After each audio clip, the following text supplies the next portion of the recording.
to Athena's Rapid Fire Takes on Ethics and Compliance Issues. Our guest today is Fran Simpson, the Associate Director of Risk and Compliance at Wren, whose technology powers the leading donor-advised funds programs and supports over $200 billion in charitable assets. The area of charitable giving is heavily regulated, and Fran works to ensure best practices at Wren's 150 unique DAF programs. Fran, welcome to the podcast. Thank you so much, Susan. It's a pleasure to be here. I'm delighted. Let's jump in with our three statements and get your hot takes to kick it off. Absolutely.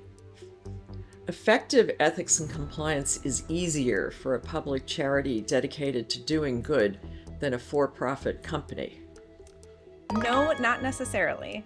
So having a value-based mission helps really any organization stay ethical. It's kind of like a guiding star, but nonprofits are just as heavily regulated as organizations in the for-profit sector. So we have the same level of effort and expectation that goes into ethics and compliance.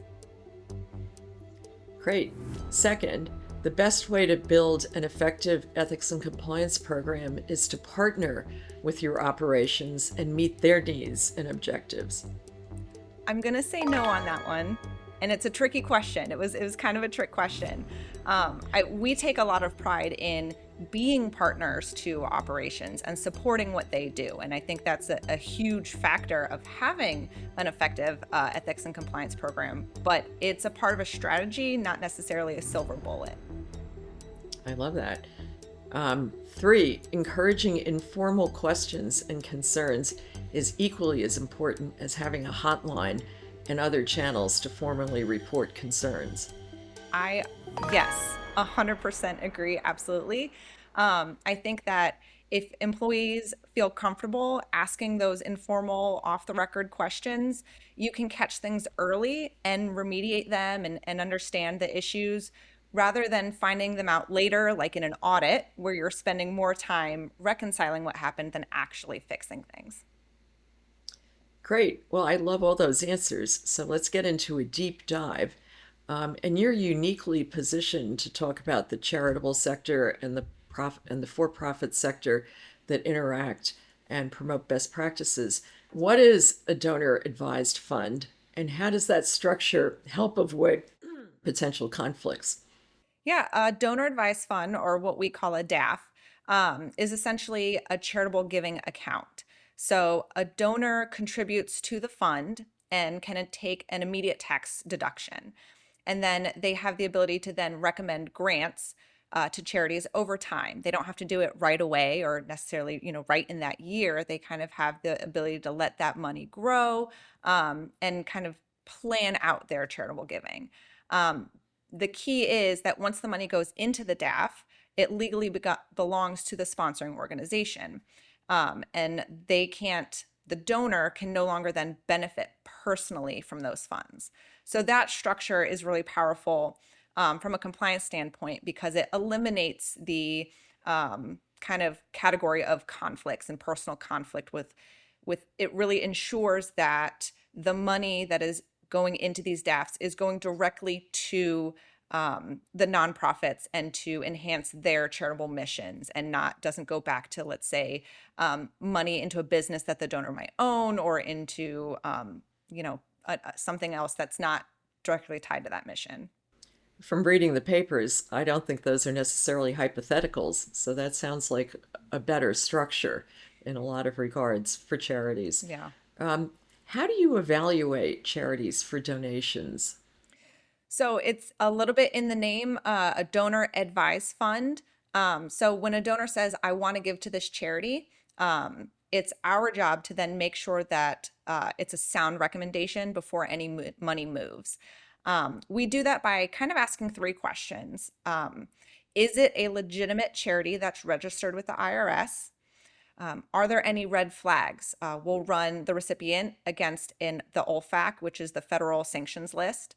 And then thirdly, is there a genuine charitable purpose here? Is the donor going to personally benefit from it, or is it really going straight into the nonprofit?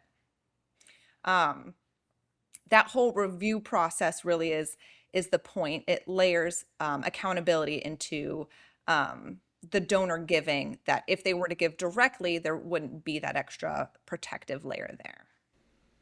So it does screening, and then, as you noted, it prevents donors, setting up or having their family set up a charity that they run and dominate, and could profit them, if I understand you. Exactly, yeah.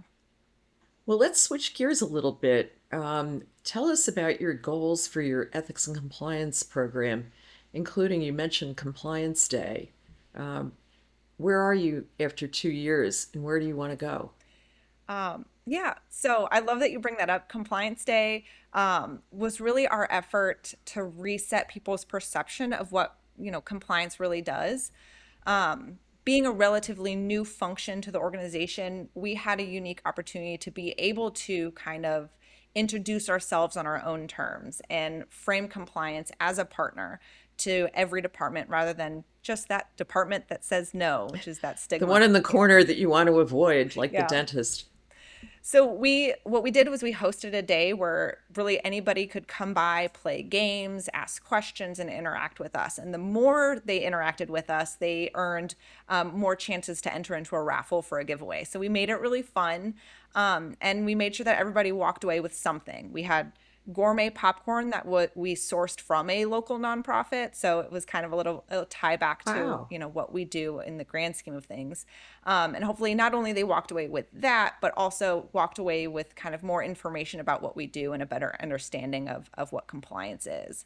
And as far as where we want to go, we've done a lot of work internally and having those conversations with who we partner inside the organization. And I think our next step is to start having those conversations outside of the organization.